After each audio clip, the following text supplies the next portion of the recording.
Have you ever felt that strange discomfort when a question seems innocent? A gentle tone, a soft smile. Yet deep inside, something tells you it's wrong. You answer, and suddenly you realize you've stepped into a game you could never win. This is the art of the manipulator. They don't just lie with words, they lie with questions. And if you cannot see through the disguise, you'll find yourself trapped in a maze of doubt, apologizing for things you never did. Until you start fighting against yourself instead of them, Carl. Jung taught us that there is no awakening to consciousness without pain. Consciousness is the beacon that illuminates the darkness in our relationships and interactions, and manipulators prey on exactly what most fear, confronting their own shadow. The shadow is the part of ourselves we refuse to acknowledge, the part that leaves us vulnerable, but it is also our greatest strength if we learn to integrate it. When someone asks a loaded question, they are, in essence, trying to trigger your shadow, provoking insecurity, doubt, and fear. Question number 1. Why are you being so sensitive? At first it seems harmless, almost caring. But do not be fooled. This is the first arrow fired by the manipulator. Inside this question lies no curiosity. It carries accusation. What they are really saying is, you are weak. You're imagining things. The problem isn't me, it's you. Think back. How many times have you been in a relationship or workplace where the moment you noticed something wrong, it was dismissed with a laugh? Oh, you're overreacting. Or perhaps, don't be so sensitive, it's just business. For Jung, sensitivity is not weakness, it is the ability to perceive nuances that others miss. It is the soul's radar, the early warning that something in your environment is out of alignment with reality or your inner truth. Ignoring this perception gives shadows the chance to dominate, to steer you away from yourself. Sensitivity is the beacon guiding you through the labyrinth of the unconscious, and manipulators want to extinguish that light. Manipulation begins silently, planting small seeds of doubt until you find yourself questioning your own sanity. Jung said, "Who looks outside dreams, who looks inside awakens." True consciousness emerges from clear, objective observation. So how do you respond to this question without falling into the trap?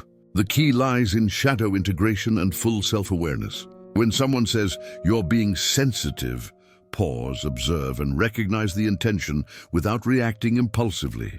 A simple, firm response like, "I'm not being sensitive, I'm observing," shifts you from the role of victim to conscious observer. It is not aggression, it is presence. Awareness, Jung teaches, is the foundation of personal power. Knowing yourself deeply protects you from external manipulation. Question number 2. You trust me, right? It sounds gentle, almost innocent, but this too is a risk. Trust that must be demanded is never real trust.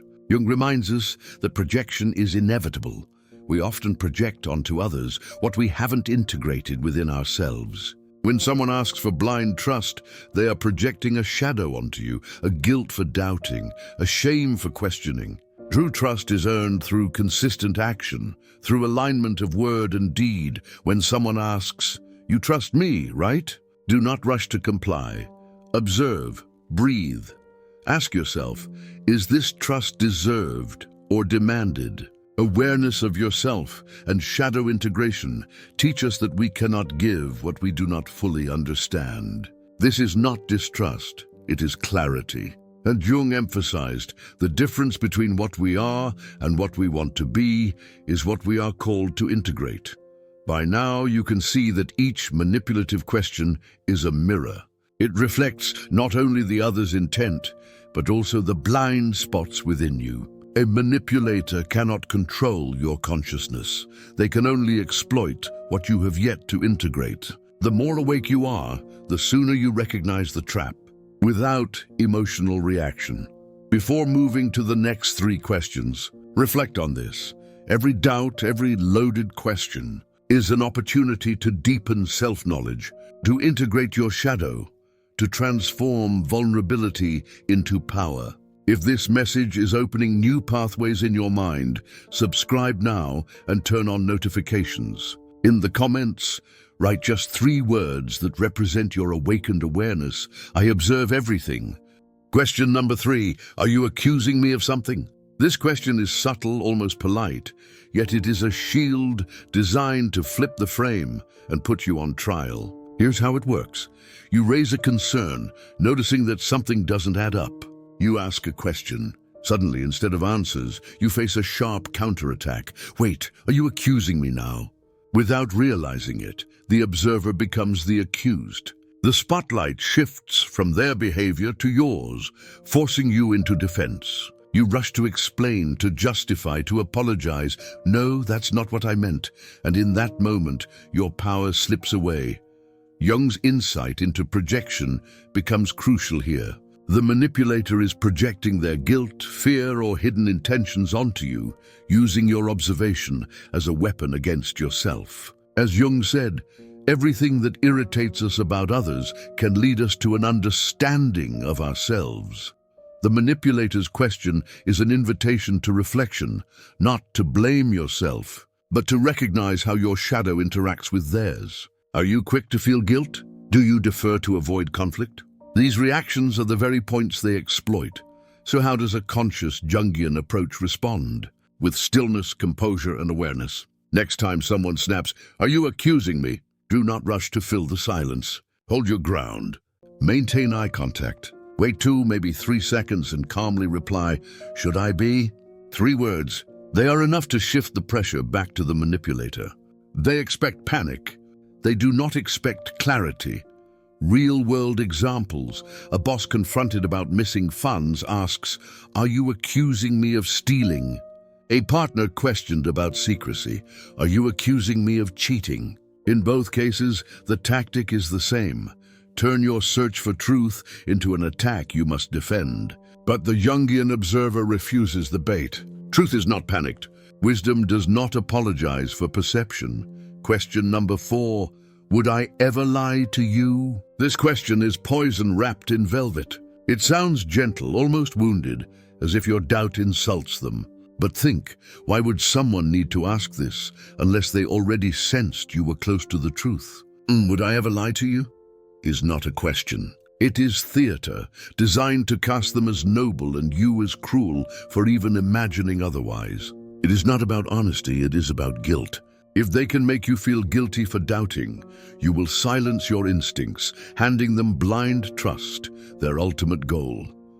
Jung reminds us that consciousness illuminates what the ego fears. A person of integrity does not plead innocence. Their truth is visible through consistent action. Projection reveals what is hidden. Liars fear the gaze of awareness. Jung said, "Your vision will become clear only when you can look into your own heart." Who looks outside dreams. Who looks inside awakes. The manipulator wants you looking outward, questioning yourself, while their deception remains shielded in shadows.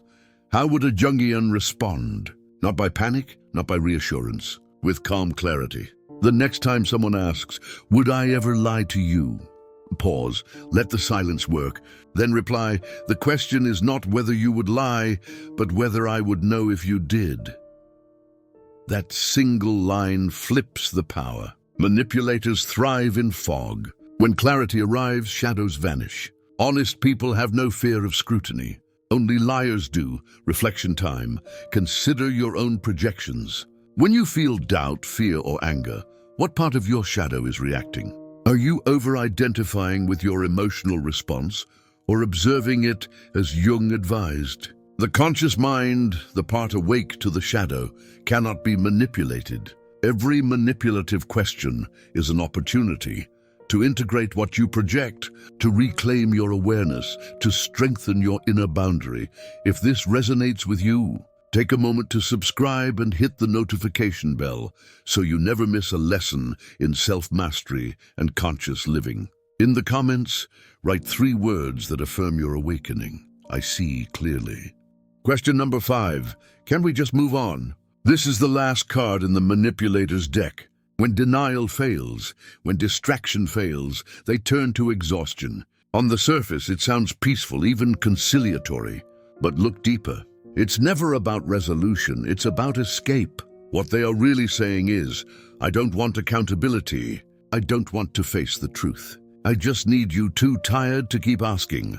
Jung teaches us that avoidance of confrontation is not only a strategy manipulators use, but also a reflection of our own tendency to flee from discomfort. In the unconscious, we often suppress truths because they are inconvenient, painful, or challenging to our self-image. Manipulators exploit this. They know that most people will eventually surrender, driven by fatigue and the desire for superficial peace.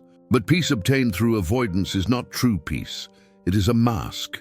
Consider real-life examples. A company embroiled in scandal urges employees, let's not dwell on the past. Let's focus on the future. A partner exposed in betrayal pleads, why can't we just move on? In both cases, the request is not for genuine closure, it is for silence, the burying of truth in the shadows. Jung would remind us the unconscious never disappears. It only grows stronger when ignored. Moving on without understanding is surrender, not liberation. So how does a Jungian respond? With calm resolve and awareness. When someone asks, but can't we just move on? Breathe deeply, center yourself and answer, I will move on when I understand what happened, not before. This response anchors you in truth. It communicates that your inner peace is built not on expedience, but on clarity and insight. Manipulators despise this because they thrive on your exhaustion. By refusing to be rushed, you reclaim your power. At this point, you begin to recognize the patterns. Each manipulative question is a test. Will you react impulsively, or will you observe with awareness? Jung emphasized that confronting the shadow is not a one-time act. It is a lifelong practice. Awareness, observation, and integration of our unconscious impulses protect us from external manipulation. Emotional hijacking only works if we give our reaction away. Silence, reflection, and measured response turn the manipulator's weapon into a mirror. Now imagine the mind as Jung described, a field of consciousness illuminated from within.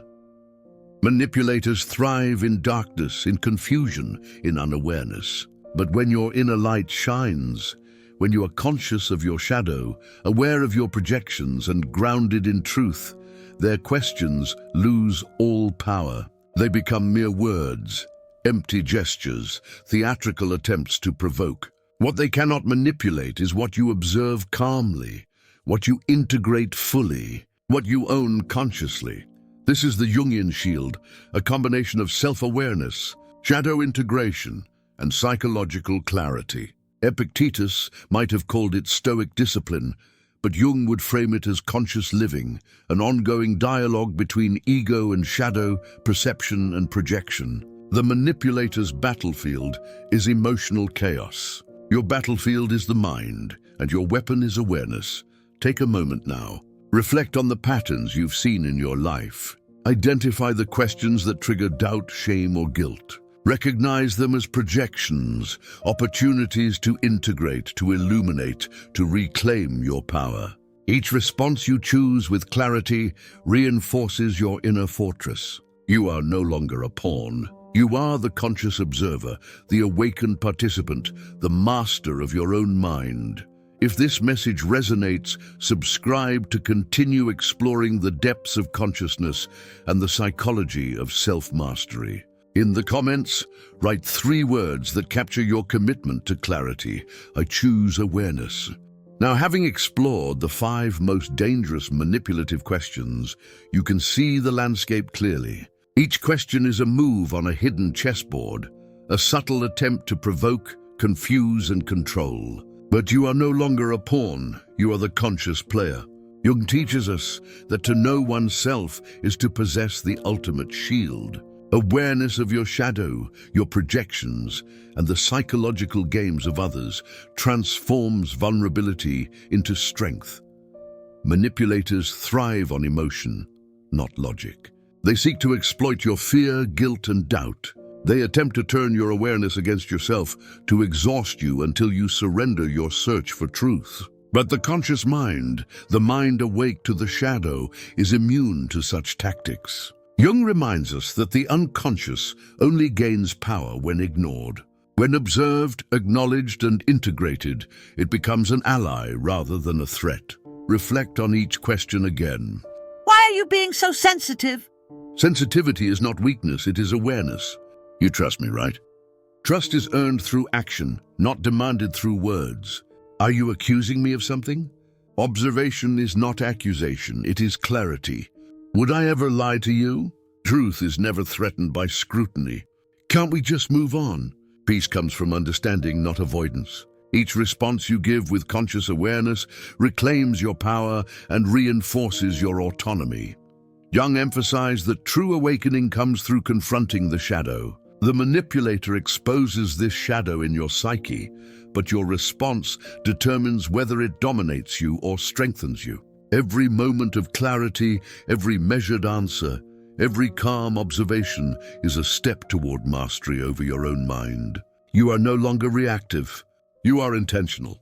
No longer vulnerable. You are aware. No longer manipulated. You are awake. Imagine your consciousness as a light in the dark, a lighthouse amidst a storm. Manipulators may try to bend the fog around you to obscure your perception, but your light cannot be extinguished.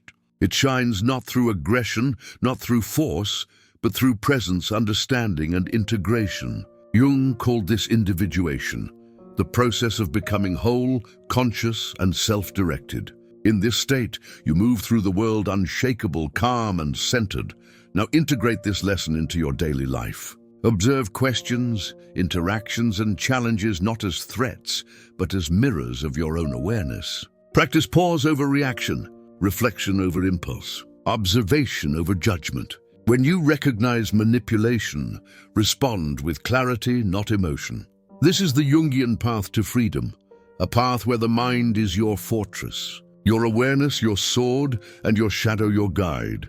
If you have found value in this journey, subscribe to continue exploring the depths of the psyche and the path to conscious mastery. Share this with someone who is ready to awaken. And in the comments, write 3 words that capture your commitment to presence and awareness. I choose consciousness. Remember, manipulation only works if you surrender your reaction. When you stand firm in observation, when you integrate your shadow, when you respond with clarity and intentionality, the game ends. You are no longer at the mercy of others. You are awake, whole, and unshakable. This is not just survival. It is mastery. This is the Jungian way, calm, aware, unassailable.